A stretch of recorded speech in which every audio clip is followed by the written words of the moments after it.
So I first came to Carnegie Mellon in 1978 as a young graduate student, having been an undergrad at Stanford. And what attracted me to Carnegie Mellon at the time was just the diversity of the program and how strong it was. Really what made it great were the people who were in the computer science department. I got to work with and learn from some of the greats of the field, and my advisor Bob Sproul has remained to today an important part of my professional and personal life, and people like Ivan Sutherland and many, many others.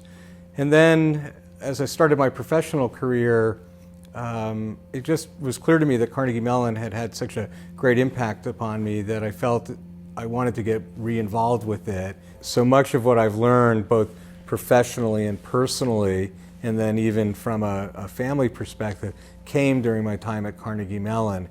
And so in that sense, I sort of felt an obligation to give something back to an institution that had been such an important part of my life, and of course now still is. Everything I find myself doing, I always think that there's an aesthetic to it, both from an engineering perspective, but also from a sort of outside aesthetic. And clearly being at Apple, a lot of what we do really involves building things that aren't simply great to use, but they're beautiful to look at.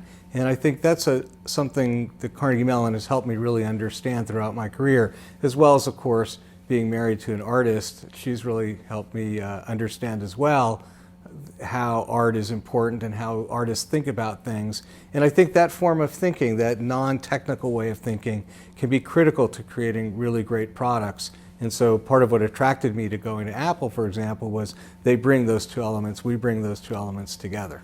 If you look at the pace of technology and you look at what's happened over the last 100 years, and then you look at what's happened over the last 10 years, and even what's happened over the last year, you realize it's this rapidly increasing ability to go do things that even a couple of years ago were unimaginable. When you look at the kinds of things that the web has enabled and the number of people it connects, people talk about social networking. 3, 4, 5 years ago, one couldn't imagine that we would have the capability to go do that. So it's just an exciting time because we're getting more and more of the tools that enable us to go build products that change people's lives, or if they don't change their lives, at least they're things that people love to go use. And not all of these will be technical. In many cases, they'll be artistic works. When you look at what the web has done, for example, to enable musicians and artists and filmmakers to reach audiences that previously you couldn't go reach, it's amazing. Okay? And so much of that groundbreaking work, the foundation of that, is based on things that happened at Carnegie Mellon.